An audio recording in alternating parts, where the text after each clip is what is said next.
Ah, I'm ready to pull a big deadlift. Just kidding. Got you guys good with that one. You guys thought I was in the gym. In reality, I'm alone in this bedroom with a green screen behind me. On a more serious note, though, the Arnold Classic is fucked. So, not actually. Unfortunately, we're down 3 people, so that puts us at 9 out of the 12 original roster. Just this week alone, we've lost Tom Stallman, Thor, and Luke Richardson. And let me tell you, I'm fucking devastated about Luke Richardson not being at the Arnold Classic because, as parasocial and cringe as it sounds, I'm a big fucking Luke Richardson fan. So this kind of sucks. I was so excited to see him compete, especially since the Arnold's only about 2 hours away from me. But on a more positive note, we are getting replacements. Somebody that's part of like the promotion team of the Arnold Classic put out a notice saying that they're looking for more athletes to replace the ones that have gone. So with that being said, I thought it'd be interesting to look at a top 5 list of who I'd want to come compete. Obviously, we have people like Patty Haynes, Matus Kilskowski. Fucked that name up, I bet. Nick Guardione. Close. Those are kind of like the obvious guys. Like, okay, those guys can clearly compete at the top international level. No problem whatsoever. But that's fucking boring. That's the boring. First off, I have absolutely no idea where they're at in the trading. I think so far the only person that's put out like notice that they would come and compete is Nick. I'm assuming Matus is probably still a little fucked up and kind of in an off-season period trying to repair his body. And Patty Haynes, I have absolutely no idea because I don't follow him super close. Follow him close enough where I like check out some of his YouTube videos, but I don't think he's quite at the point where it's like, okay, time to do a big, heavy fucking show. Those 3, besides the point though, I thought it would be cool to talk about who I would want to see. This list is going to be incredibly biased, and I have no problem with that.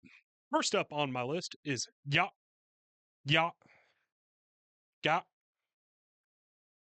Yako Sk Gecko Schoonwinkler. First up on my list is Yako Schoon. Fuck, I actually fucked it up seriously that time. Yako Schoonwinkler. Swinkle. Yep. So, first up in my list is Yako. So I've seen a lot of discussion online about who should be invited, and I do not see this man's name brought up nearly enough. You know, he had the injury at World's Strongest Man a few years ago. That kind of took him out of like the front, what's going on right in front of you kind of view for a lot of these spectators and fans of the sport. And then even this past World's Strongest Man, he didn't do great in the heats. He ended up taking 3rd out of 5 in his heats, which is still not terrible. But for a lot of fans of the sport, it's really more so what's your most recent competition? That's how they see you as an athlete, which is insane because his last 2 competitions were Africa's Strongest Man, which granted, I'll give you guys this, not a huge international show. Obviously, it's a country title or continent title, rather, which is still a big deal. However, whenever you start taking people like Rain O'Neill out of the situation, that's when it kind of gets down just a little bit. His most recent international competition, the Strongman Classic, he was barely behind Evan Singleton on that podium. He took 2nd place. And if we were to base it off the Strongman Classic, he would do incredibly well at the medleys and the moving events in the Arnold, which granted, we have a max deadlift, got the Austrian oak for reps. It's going to be brutally heavy, but there are events that he could do really well at. And I think people tend to forget whenever they're not seeing people like Mitchell Hooper or Evan Singleton dominating shows that they are really good fucking strongmen. So out of the most obvious picks, I would have to say Andre Fortu is probably like the clear, this guy should fucking be at the Arnold picks. Okay, most recently at the log lift championship, he hit a 220 kilo log. I cannot tell you how upset I will be if I don't get to watch him, Trey Mitchell, and Lucas Hatton go head to head on the fucking Austrian Oak. I'm going to be devastated if that can't happen. Even outside of his log pressing capabilities, dude's a fucking monster. He's mid to high pack on every event. He used to have that stone weakness that suddenly fucking vanished at his most recent Giants Live. I will be massively offended as a strongman fan if I don't get to see that glorious head-to-head log event. Speaking of the Austrian oak, make it 205 kilos again, please. Next up, pretty obvious choice. If we're just looking at most recent competitions, first place at OSG, Josh Padika. And when I say first place at OSG, I fucking mean it. This dude didn't even have to do the last event. He had already won. Like, if there was an image for shit stomping, it would be this fucking man at OSG. And it had a lot of events in common with the Arnold. Had that log for reps, granted, a little bit lighter, significantly lighter. That sandbag medley, circus dumbbell, and deadlift. That's almost the entire fucking competition covered right there. And he killed all of those events. And to be completely honest, it was kind of hard to find a lot of information on this guy. I really knew nothing about him before OSG, and then watching Lucas Hatton's podcast talking to him, to be just completely transparent. But going through and stalking his Instagram a bit, hit a very comfortable 190 log into his OSG prep, and hit a 380 for 2 axle deadlift in that prep. Granted, those aren't winning the Arnold numbers. However, his other events plus those will make him fun as fuck to watch. We're at the point this close to the Arnold and just how we know the roster and the lineup and current pros in the strongman world, we're probably not going to find a winner that's not already in the competition, but we can find some really entertaining motherfuckers that should be there. And again, I'm probably super biased. I love seeing new athletes. I don't even care if they do incredibly well. I just enjoy seeing new faces at the pro level. I've had this conversation with a lot of people, especially during like Mitchell Hooper's just complete domination, which I mean, he's still basically in. It's like, that's really cool. I love seeing incredible feats of strength, but I also love seeing other athletes go head to head. So obviously, like I said at the start of the video, we could have simple choices like Patty Haynes, Matus. But I think it'd be way more entertaining to give these up and coming guys that are legitimately elite level strength the opportunity to show it. All right, so next up, a bit safer of a pick, we have Matt Ragg from New Zealand. This man is the definition of statically powerful. Most recently, he smoked the shit out of a 1,000-pound deadlift at Giants Live. In that same Giants Live competition, he came third, 1 point behind Bryce Johnson, who, by the way, is also already competing at the Arnold Classic and absolutely deserves his spot. He is fun as fuck to watch compete. So I'll give you one thing. That deadlift, that 451, was in a suit.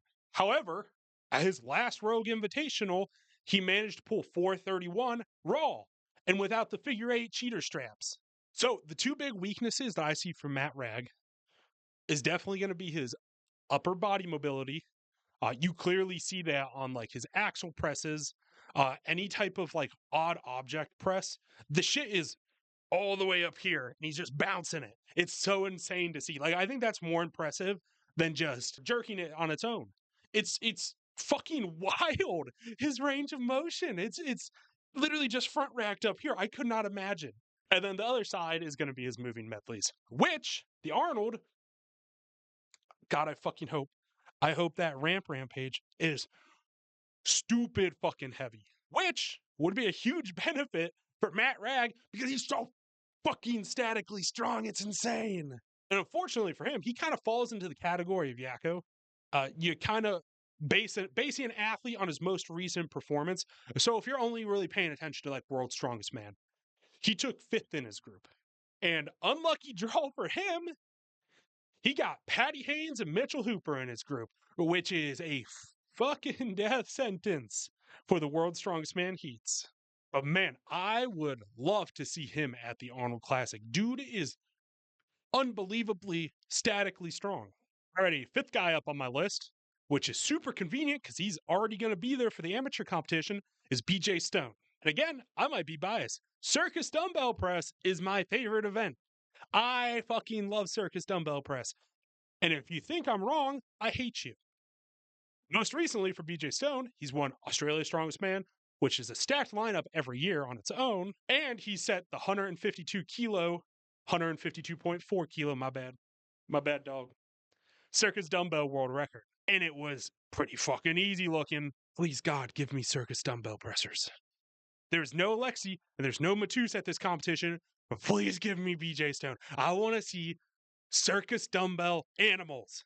And at the moment, we really only have Lucas Hat, which is great. However, I don't want a free win.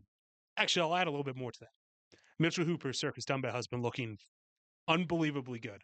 But that's kind of expected because he's just good at everything.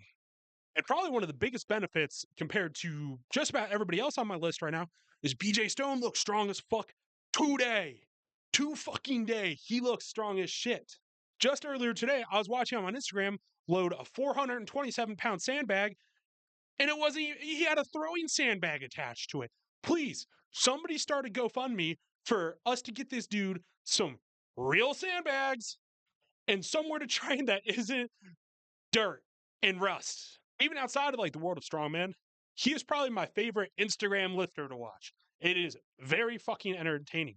Dude is just an animal. And like I've said that for everyone. Like this guy just does some crazy, wacky shit. And I love to watch it. Also, if you're wondering why I had to cut myself off at the legs, it's because I have 2 inches of hard rogue steel in my pants right now looking at that skullet. That's pretty fucking good. All in all, though, I'm just happy they're adding people to the lineup. What was it? The last time Martins Lisi's competed there, it kind of seemed like everybody was falling apart and it was a smaller roster, and it was a kind of a disappointing show to watch. Like, obviously, it's always fun to watch the Arnold. However, I like watching a lot of healthy strongmen, healthy, capable strongmen go head to head and truly fight it out. It's so much more entertaining. I think any one of these 5 guys, BJ Stone, would be awesome to have added to this list. My luck, by the time I put this video out, the list is going to be updated already, and all my hopes and dreams are going to be crushed, because it's going to be the obvious picks, not the fun picks. Let me know what you guys think in the comments below. Who do you guys think is going to get invited? Who do you hope is going to get invited? Because those are 2 different things.